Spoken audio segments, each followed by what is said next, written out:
আগে পুলিশ কিন্তু মামলা দিত। এই সময়ে কোনো পুলিশ একটা মামলা দিয়েছে? আগে পুলিশ 10 জনের নাম দিয়া 100 জনের নাম দিত কি বলে অজ্ঞাত। কিন্তু আজ পর্যন্ত পুলিশ কিন্তু এই দিচ্ছে না, এটা কিন্তু সাধারণ পাবলিকরা দিচ্ছে। আমি যদি পুলিশ একটা এরকম মামলা দেয় আপনি আমার কাছে আইনেন, সাধারণ লোক যেন হেনস্থা না হয়। ইনভেস্টিগেশন ছাড়া কাউকে অ্যারেস্ট করা হবে না। থানা পর্যায়ে যে লোকজন যে অনেক সময় তারা বিভিন্ন কাজের জন্য গিয়া তারা কিন্তু অনেক সময় তাদের যে সমস্যাটা ওইটা সমাধান করতে পারে না, বাট সব সমাধান সম্ভবও নয়। বাট তাদের যেন একটা পেশেন্ট হিয়ারিং দেওয়া হয়, তাদের কাজগুলি কিভাবে সমস্যা করা যায় ওইটা বলা হয়েছে। ট্রাফিকের যে একটা সমস্যা আছে হচ্ছে, এই ট্রাফিকটা আমাদের কিভাবে উন্নত করা যায় এটার ক্ষেত্রে বলা হয়েছে। চাঁদাবাজি কিভাবে বন্ধ করা যায় এটার সম্বন্ধে বলা হয়েছে। যেহেতু চাঁদাবাজিরা যদি বন্ধ হয় জিনিসপত্রের দাম কিন্তু একটু সহনীয় পর্যায়ে চলে আসবে।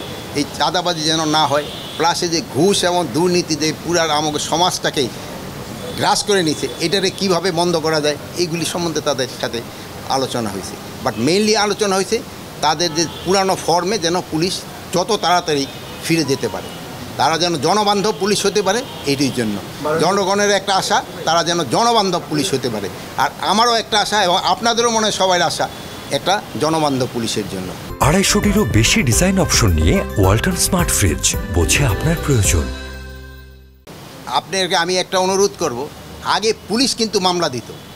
এই সময়ে কোনো পুলিশ একটা মামলা দিয়েছে? আগে পুলিশ 10 জনের নাম দিয়া 100 জনের নাম দিত কি বলে অজ্ঞাত। কিন্তু আজ পর্যন্ত পুলিশ কিন্তু এই দিচ্ছে না, এটা কিন্তু সাধারণ পাবলিকরা দিচ্ছে। আমি যদি পুলিশ একটা এরকম মামলা দেয় আপনি আমার কাছে আইনেন, যে 10 জন যে নাম দিয়ে আর 500 জন যে করে দেওয়া। এখন যারা মামলা দিচ্ছে এটা তো সাধারণ জনগণ, এটা আপনি সাধারণ জনগণকে বলতে হবে, ভাই যারা অ্যাকচুয়াল ক্রিমিনাল তারে দাও। কালকে আমার কাছে একজন আসছিল, দুইটা বলে স্যার আমাদের যে অরিজিনাল যেই তারা আমরা 11 না। আমি বলি কেন? তারা তো 1 নম্বরে দিবেন। আপনি বলেন না যারা এটা ড্রাফট করছে ওই ধরেন কার কাছে যায় ড্রাফট করতে আপনারা জানেন, এটা কিন্তু আমার পুলিশের কাছে যাচ্ছে না, অন্যের কাছে যাচ্ছে। বলে তারা এইভাবে সাজাই দিছে।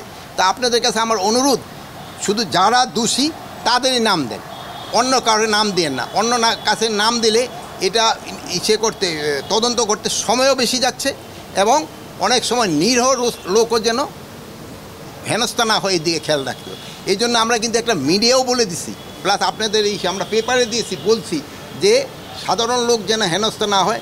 ইনভেস্টিগেশন ছাড়া কাউকে অ্যারেস্ট করা হবে না। এবং আমি ডিবিরে আজকে ইনস্ট্রাকশন দিয়ে দিছি, তাদের পরিচয় ছাড়া, পরিচয় তারা নিজেরা দিবে, তারপরে ধরবে।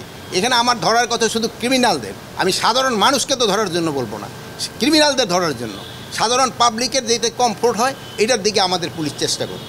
এটার ক্ষেত্রে জনসচেতনতাও একটু বাড়াতে হবে। সেদিন কালকে দেখলাম যে ইউনিভার্সিটি ওই যে জাহাঙ্গীরনগরী এখানে ধরেন যে তারা তো সবচেয়ে শিক্ষিত এরা, তাদের ক্ষেত্রে এই সচেতন আসতে হবে।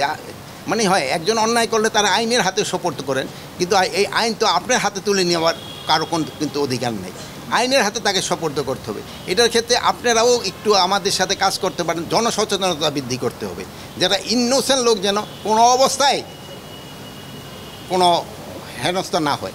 এই জন্য আমি আপনাদের কাছে অনুরোধ করব আপনারা চেষ্টা করেন। তো ভালো থাকেন, দোয়া করেন। যেহেতু